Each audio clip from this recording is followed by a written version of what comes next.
ग्रहण पड़ता है, चंद्र ग्रहण पड़े, सूर्य ग्रहण पड़े, ग्रहण अगर पड़ता है तो परिवार में शास्त्रों में ऐसा वर्णन आता है कि गेरू, गेरू मतलब लाल चंदन। कौन सा चंदन? जम के बोलो जरा। लाल चंदन। ये गेरू तो बाद में आप लोगों ने उधर पे लगाना चालू करा, पर नियम ये है कि गर्भ में अगर बच्चा रहता है तो ग्रहण पड़ता है, चंद्र ग्रहण पड़े, सूर्य ग्रहण पड़े, तो जो नारी का गर्भ रहता है, भले वो 3 महीने का हो, 2 महीने का हो, 1 महीने का हो, 8 महीने का हो, 9 महीने का हो, 10 महीने का, नारी का अगर गर्भ है तो बुजुर्ग लोग भी कहते हैं, उनको ये भले नहीं मालूम होगा कि क्यों गेरू लगाते। गेरू नहीं, लाल चंदन की 3 रेखा नारी को अपने पेट पर खींच लेना चाहिए। क्या होता है तो कहा, बच्चा विपरीत पैदा नहीं होता, बच्चा स्वतंत्र स्वस्थ अच्छा पैदा होता है, सुखी पैदा। भगवान शिव की कृपा, ओगरदानी, भगवान शंकर की उदारता, दया, पूजन, दान, व्रत, आराधना है, वो आज ही आप और हमको करना है। शिव महापुराण की कथा को सुने हैं, शिव महापुराण की कथा को श्रवण कर रहे हैं। यह संपूर्ण ब्रह्मांड में जितने भी लोग, आप सभी को आज भगवान शिव ने भगवान विष्णु को जो कार्यभार मिला था वो पूर्ण दिया है, और देने के बाद 33 कोटि देवी देवता सबकी सब आज काशी की पवित्र भूमि पर आकर, काशी की धरा पर आकर, मृत्युलोक में देवलोक से आकर भगवान शिव की अविरल भक्ति का सुख प्राप्त किया था।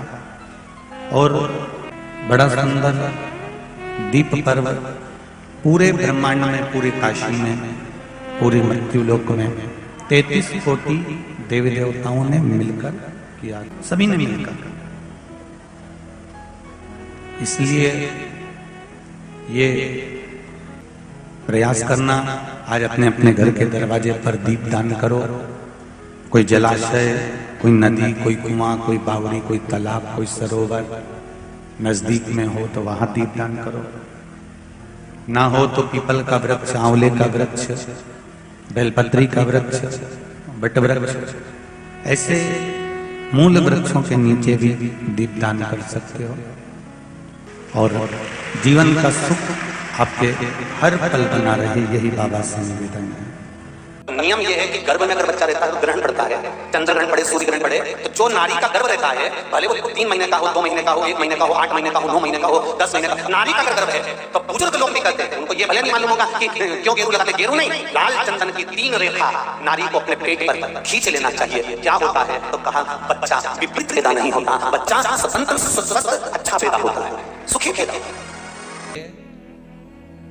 नारियों को, स्त्रियों को अखंड सौभाग्य के लिए, जो नारी वैधव्य नहीं होना चाहती है, उस नारी को पूर्णिमा के कितने व्रत करना चाहिए। जिस नारी के यहाँ संतान नहीं हो, औलाद नहीं हो, उसको पूर्णिमा के कितने व्रत करना चाहिए। जिस नारी का पुत्र, पति बहुत बीमारी से ग्रसित हो, लग रहा हो कि ये मेरा बेटा बहुत बड़ी बीमारी में घिरा हुआ है, तो नारी को कितने व्रत करना चाहिए। स्वयं भगवान कृष्ण ने माता यशोदा को द्वापर में भी बताया है कि पूर्णिमा के 32 व्रत होते हैं। कितने व्रत होते हैं? 32।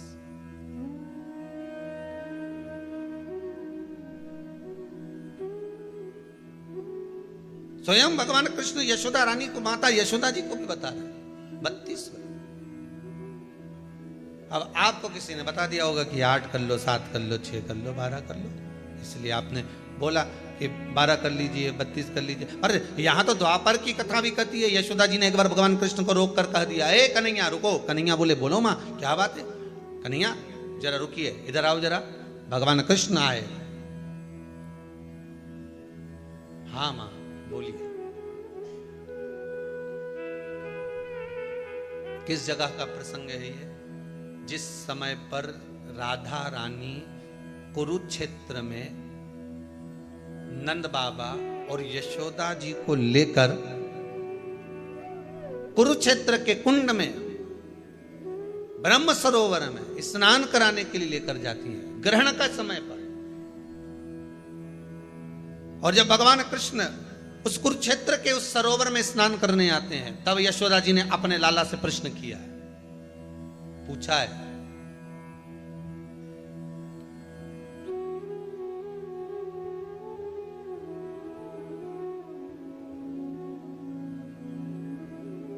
कि नारी वेधव्य होकर ना मरे।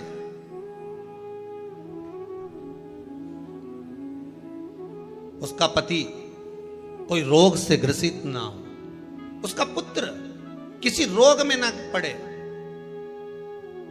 अरे भाई, कितना सुंदर संवाद लिखा है। अगर किसी माता का पुत्र मान लो किसी नशे में डूबा हुआ है, कोई नशा कर रहा है और गलत नशा है, आपको लग रहा है कि ये नशे में डूबा हुआ है, आपको लग रहा है कि ये गलत जगह पर डूब गया है, आपको लग रहा है कि मदिरापान में, मांसाहार में या अधिक गांजा आदि का जो भी नशे होते हैं, जितने भी नशे, उसमें डूब चुका है। और माँ उसको समझा रही है, तू नशे में मत डूब, तू इस काम को मत कर, तू ये गलत कर्म मत कर।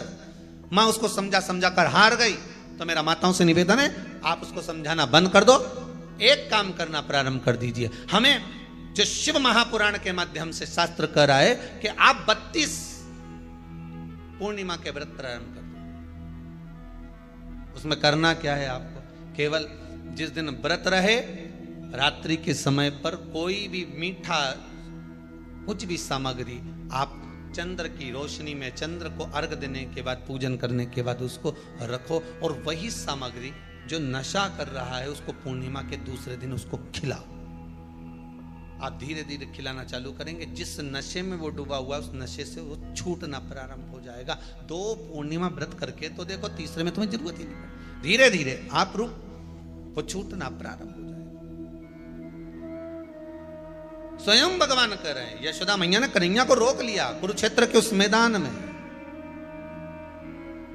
और भगवान कृष्ण का दर्शन माता यशोदा जी करी। बहुत दिनों के बाद माँ को, आज माता यशोदा को लाला का दर्शन हुआ, बहुत समय के बाद। जाने